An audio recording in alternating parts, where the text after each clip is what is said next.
હિન્દુ ધર્મ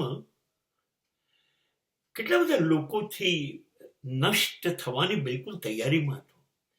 એ હુણ હોય, ડચ હોય, વલંદાઓ હોય, મોગલો હોય, કેટલા બધા લોકો લગભગ આક્રમણથી સમાપ્ત થઈ જાય. અને ત્યારે એક અદ્ભુત વ્યક્તિનો જન્મ થયો, નામ શંકરાચાર્ય. આ માણસ બચાવી લીધો ધર્મને. 8 વર્ષની ઉંમરે ઘરમાં પિતા તો હતા નહીં, માતાને મૂકી અને વચન આપીને કે માં તું મૃત્યુ પામીશ એ પહેલા હું આવી જઈશ, મને જવા દે મારા રસ્તા પર, માં જવા દે છે. અને 8 વર્ષે નીકળી જાય છે. અને ગુરુ પાસેથી ક્યાંથી પણ શીખે છે ધર્મ શું. અને ત્યાર પછી આખા ભારતમાં એ ફરે છે. હવે મારી પાસે દિવ્ય જ્ઞાન છે, પૂરતું જ્ઞાન છે. હવે જે પણ વ્યક્તિ કહેતું હોય મારી પાસે જ્ઞાન છે, એ મારી સાથે ચર્ચા કરે, ધર્મ ચર્ચા. અને જો હું હારી જઈશ તો હું છોડી દઈશ મારી હિન્દુ ધર્મની વાત. અને સમગ્ર ભારતમાં ગામડે ગામડે, શહેરોમાં, જ્યાં ત્યાં જેને પણ ધર્મ વિશેનું અજ્ઞાન હતું એ બધા જોડે એ માણસે ચર્ચા કરી ધર્મ એટલે શું. અને દરેક જણ એમની સામે હારી ગયા. આને ધર્મ વિજય કહેવાય. અને એમણે આખા ભારતની 4 બાજુમાં ફરીને ચારે બાજુ એક એક સ્થાનક બનાવી દીધું કે કોઈ પણ પૂર્વ, પશ્ચિમ, ઉત્તર, દક્ષિણ કોઈ પણ બાજુથી કોઈ આક્રમણ કરે તો મારો હિન્દુ ધર્મ હવે ખતમ ન થાય. અને એમણે દક્ષિણમાં કન્યાકુમારી, કલકત્તામાં જગન્નાથપુરી, આપણે ત્યાં ગુજરાતમાં દ્વારકા અને કાશ્મીરમાં 4 જગ્યાએ શંકરાચાર્ય પીઠ સ્થાપી. અને પછી એમના જે શ્રેષ્ઠ શિષ્યો 4 હતા એ 4ને શંકરાચાર્ય તરીકે મૂકી દીધા. પણ હા બહુ નાનકડું જીવ્યા. એક માણસ 8 વર્ષની ઉંમરે શરૂ કરે છે અને બધાને આખા ભારતમાં ધર્મ વિજય કરી, હરાવી અને હિન્દુ ધર્મને 4 બાજુ સ્થાપના કરીને 32 વર્ષે તો મૃત્યુ પામે છે. અને મને આનંદ એ વાતનો છે, ધર્મ બચાવ્યો એ નહીં, એ તો પછી જુઓ ને શું હાલત છે. પણ એને જે નિયમો આપ્યા કે ધર્મ એટલે આ નહીં, ધર્મ એટલે હું જે કહું છું એ અદ્ભુત છે.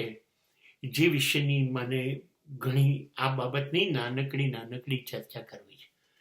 જેની શરૂઆત હું કરીશ એમના શ્રેષ્ઠ શ્લોકથી. આત્મા ત્વમ ગિરિજામતી સહચરા પ્રાણા શરીરમ ગુહ્યમ પૂજા ચૈવિષ્યોપભોગ રચના નિદ્રા સમાધિ સ્તુતિ સંચાર પ્રદયો પ્રદક્ષિણ વિધિ સ્તોત્રાણી સર્વાગિનો યત્કર્મ કરોમિદમ તવ પ્રભુ શંભો તવારાધનમ. હે ઈશ્વર, આ શરીર રૂપી મંદિરમાં આત્મા રૂપી તું રહ્યો છું, તારી સ્થાપના થઈ છે. આત્મા ત્વમ ગિરિજામતી, મારા શરીર રૂપી મંદિરમાં આત્મા એ ઈશ્વર તરીકે સ્થાપના થયો છે. અને એના શિખર પર કોણ બેઠું છે? મન, બુદ્ધિ, ગિરિજામતી. એ આત્મા અને મન એ સહચાર્ય છે, મિત્રતા છે, બંને જોડે રહે છે. અને જે તું અંદર રહે છે ને એની ખાતરી અવર જવર એ જે પેલો પ્રાણવાયુ આવે છે અંદર અને બહાર જતો રહે છે. પ્રાણા શરીરમ ગુહ્યમ, એ શ્વાસ પ્રાણ જે છે ને ઈશ્વર, એ આવે છે જાય છે, એ તું છે.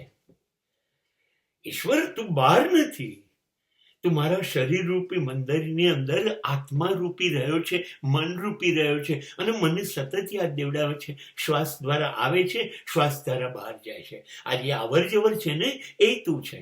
પ્રાણા શરીરમ ગુહ્યમ પૂજા ચૈ વિષયોપભોગ રચના. હે ઈશ્વર, હું જે ઉપભોગ કરું છું, હું જે ખાઉં છું, પાણી પીવું છું, મારા હાથનો ઉપયોગ, પગનો ઉપયોગ, મારે કાન, મારા આંખ, મારું નાક, આ મારી ઇન્દ્રિયોનો જે ઉપયોગ કરું છું બધી જ, એ જ તારી પૂજા છે. એટલે હું જોઉં એ પૂજા, સાંભળું એ પૂજા, બોલું એ પૂજા, હું ચાલું એ પૂજા. અને છેલ્લે તો કે છે, અને એવું ના સમજતો મને યોગ નથી આવડતા. અરે જેવો હું ઊંઘી જાઉં છું ને તો મને સમાધિ લાગી જાય છે. મને હું પણ યાદ નથી રહેતો, દુનિયા યાદ કશું નથી રહેતું. ઈશ્વર, હું તો રોજ સુઈ જાઉં, એ જ તારી સમાધિ છે, એ જ તારો યોગ છે. નિંદ્રા સમાધિ સ્તુતિ સંચાર પ્રદયો પ્રદક્ષિણ વિધિ. હે ઈશ્વર, જેવા મારા પગ ચાલવાનું શરૂ કરે છે ને એ જ તારી પ્રદક્ષિણા કહેવાય. જરૂર થોડી છે હું મંદિરમાં ગોળ ગોળ ફરું. નહીં, હું ક્યારે પણ ડગલું માંડું છું ને એ તારી તરફની પ્રદક્ષિણા છે. સંચાર પ્રદયો પ્રદક્ષિણ વિધિ સ્તોત્રાણી સર્વાંગીનો, સર્વ દિશાઓ, સર્વ ઇન્દ્રિયો, આ જે મારું કામ કરે છે ને એ જ તારા સ્તોત્ર છે, એ જ તારા મંત્ર છે. સ્તોત્રાણી સર્વાંગીનો યત કર્મ કરો મિદમ તવ પ્રભુ. અરે હે ઈશ્વર, હું કોઈ પણ કામ કરું, કોઈ પણ કામ કરું, એ તારી જ પૂજા છે. કોઈ પણ કામ કરું. જો શંકરાચાર્ય કેટલી અદ્ભુત વાત કરી દીધી. હવે નથી તમારે કંઈ કરવાનું, મંત્ર તંત્ર કશું નહીં, સમજાઈ દીધું. આ શરીર તારું ઘર છે, તું અંદર રહે છે, શ્વાસ દ્વારા અવર જવર કરે છે. મારી ઇન્દ્રિયો જે છે એ બધી તારા કામમાં લાગેલી છે. હે ઈશ્વર, મારી શી જરૂર છે બોલવાની, મંદિરોમાં જવાની? કઈ નહીં.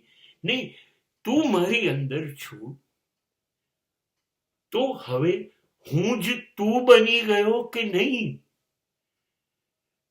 અને માટે દરેક જીવ શિવ બની ગયા. અને હવે દરેક વ્યક્તિને જો આ ઓળખાઈ જાય તો એ કહી શકશે અહમ બ્રહ્માસ્મિ અથવા શિવોહમ.